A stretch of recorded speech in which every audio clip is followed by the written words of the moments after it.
Assalamualaikum warahmatullahi wabarakatuh. Waalaikumsalam warahmatullahi wabarakatuh. Selamat pagi anak-anak. Pagi Bu. Semoga kita selalu dalam keadaan sehat, selalu keadaan bahagia, semangat dalam menjalankan aktivitas kita masing-masing. Nah, anak-anak, hari ini adalah pertemuan kedua dalam kegiatan pembelajaran PPKN. Materi yang akan kita bahas yaitu mengenai kedudukan, fungsi, dan kewenangan Kementerian Negara dan lembaga pemerintah non-kementerian. Ini merupakan submateri dari materi pokok nilai-nilai Pancasila dalam kerangka praktik penyelenggaraan pemerintahan negara. Belum kita memulai materinya, Ibu ingatkan, silahkan untuk absen dulu. Ibu sudah kirimkan linknya ya di kolom chat Google Meet, silahkan. Sekarang sebelum kita mulai, kita berdoa terlebih dahulu. Silahkan, siapa yang ingin memimpin doa? Coba Neng Sinta, pimpin doa.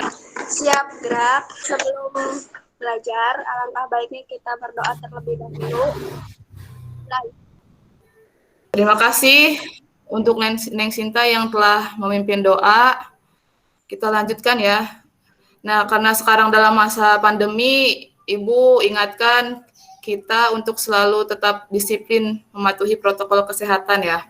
Nah, kita simak bersama dan mendengarkan bersama lagu wajib nasional ya. Satu nusa, satu bangsa, satu bahasa kita.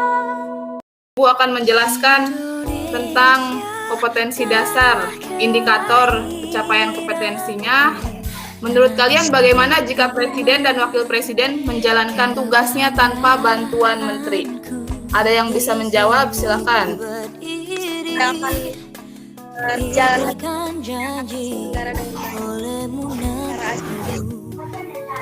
Iya, tidak akan bisa berjalan dengan baik ya, karena tugas Presiden dan Wakil Presiden itu sangat banyak.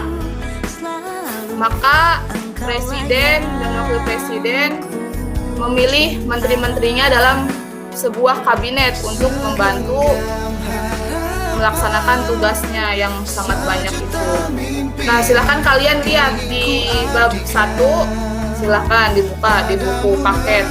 Terima kasih Neng Sinta. Sekarang kalian amati video berikut ini.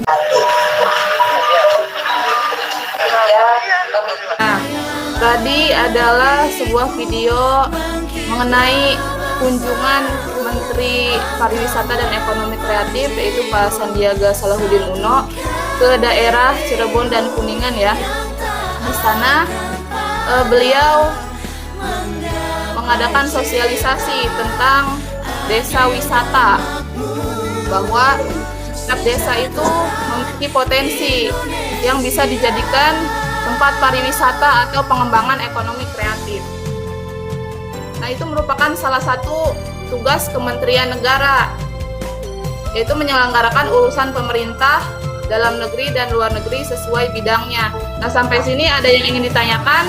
Kedudukan Kementerian Negara. Apa sih yang dimaksud kementerian? Lalu mengapa ada kementerian di negara Indonesia? Nah, di sini dijelaskan berdasarkan Undang-Undang Republik Indonesia Nomor 39 Tahun 2008 tentang Kementerian Negara, bahwa kementerian itu adalah perangkat pemerintah yang membidangi urusan tertentu dalam pemerintahan. Mengapa ada kementerian di negara Indonesia?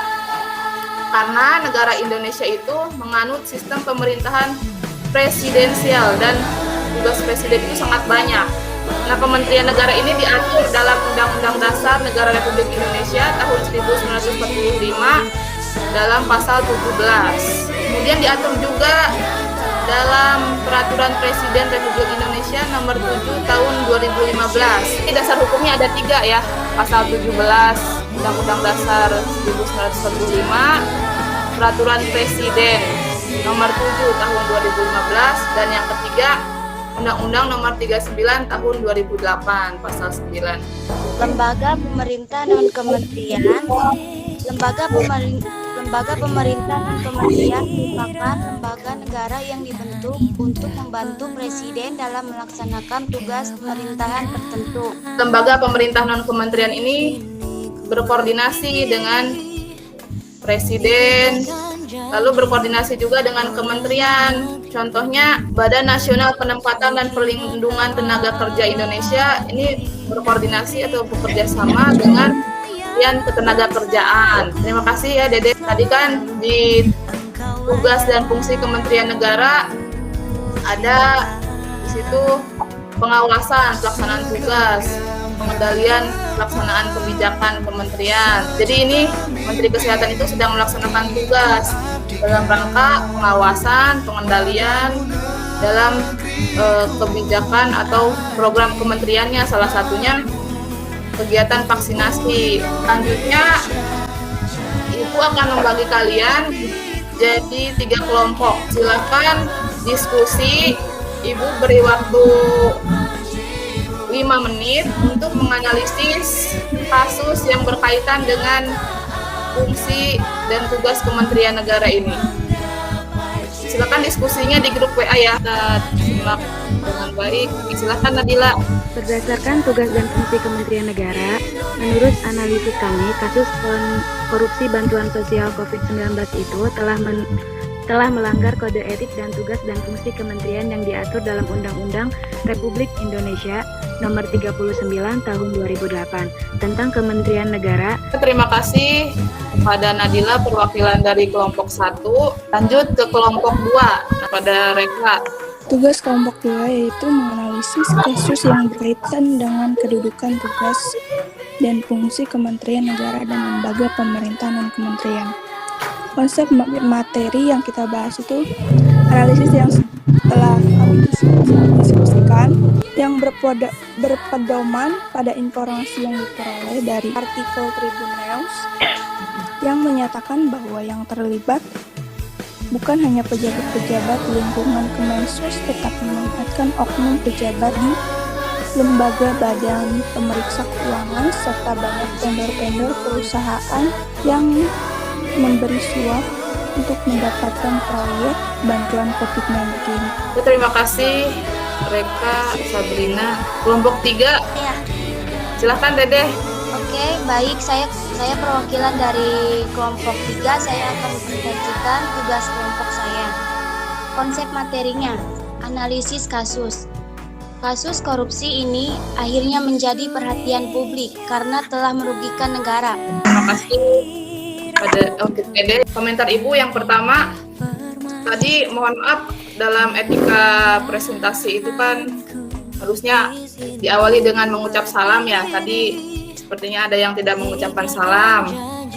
Yang kedua, tidak memperkenalkan diri. Analisisnya sudah cukup bagus. Diawali dengan adanya konsep materi tentang tugas dan fungsi Kementerian Negara. Dasar hukumnya tadi ada yang dari Perpres, dari undang-undang. Nah itu sudah bagus.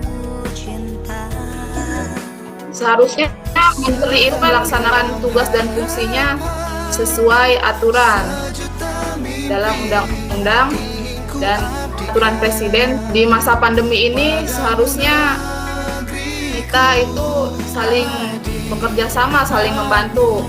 Ini Menteri Jabat Kementerian Sosial malah mementingkan kepentingan sendiri, memperkaya diri. Nah itu sudah melanggar kode etik, bukan hanya kode etik tugas menteri, tapi sudah melanggar nilai-nilai kemanusiaan ya. Nah sekarang kita buka sesi diskusi, tanya jawab. Ada yang ingin bertanya tidak? Ya Bu. Ya silahkan Dede. Assalamualaikum warahmatullahi wabarakatuh. Di bagaimana caranya agar kita terhindar dari perilaku korupsi? Itu ya pertanyaan Ya, Bu. singkatnya intinya.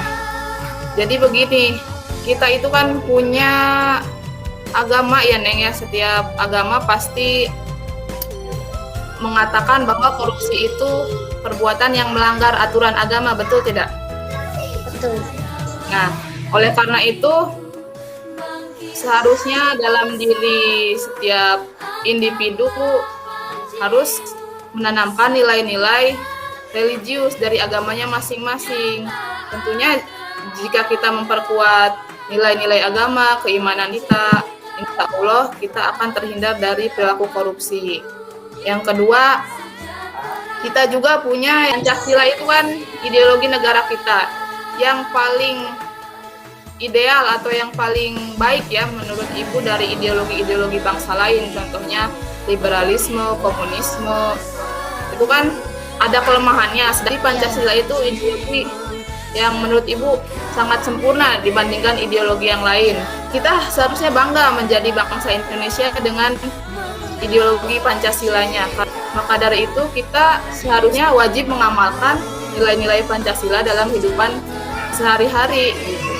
Termasuk kehidupan dalam penyelenggaraan pemerintahan negara ya. Iya Bu, Bagaimana sudah makasih. paham? Iya Bu, sudah cukup paham.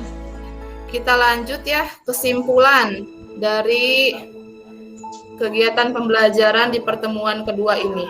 Siapa yang ingin menyimpulkan nih? Cinta Bu. Oh, silakan yang Sita. Assalamualaikum warahmatullahi wabarakatuh. Perkenalkan, nama saya Nisita Trisnawati. Kesimpulannya yaitu ada kerjasama dengan menteri-menteri oleh melakukan korupsi.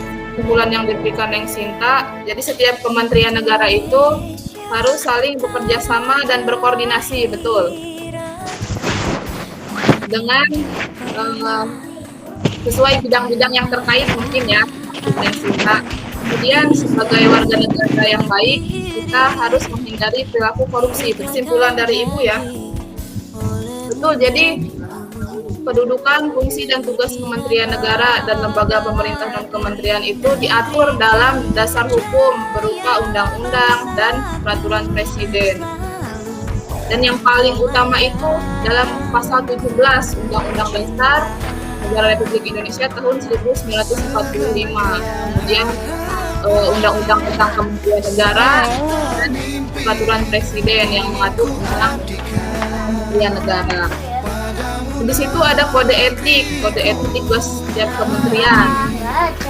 Dan setiap kementerian itu harus menjalankan kode etik itu dengan sebaik-baiknya, tidak boleh melanggar kode etik tersebut. Dan setiap kementerian negara wajib menjalankan nilai-nilai Pancasila ya. Nilai-nilai Pancasila dalam penyelenggaraan pemerintahan negara. Jadi itu kesimpulan pada pertemuan hari ini. Sekarang kita akan evaluasi pembelajaran ya. Ibu akan berikan kuis banyak 5 soal. Linknya akan Ibu kirimkan di kolom chat. Nah ini kuisnya. Ini sudah ada yang menjawab. Sebanyak 10 siswa. Hasilnya akan Ibu bagikan di grup WhatsApp. Kita lanjutkan di grup WA ya, evaluasinya. Kita tutup pembelajaran hari ini dengan berdoa. Siapa yang ingin memimpin doa nih, doa penutup? Siapa yang mau memimpin doa? Ya, silakan Dede. Assalamualaikum warahmatullahi wabarakatuh. Waalaikumsalam warahmatullahi wabarakatuh. Sebelum kita mengakhiri pembelajaran, sebaiknya kita berdoa terlebih dahulu. Berdoa dimulai. Doa selesai. Risalah.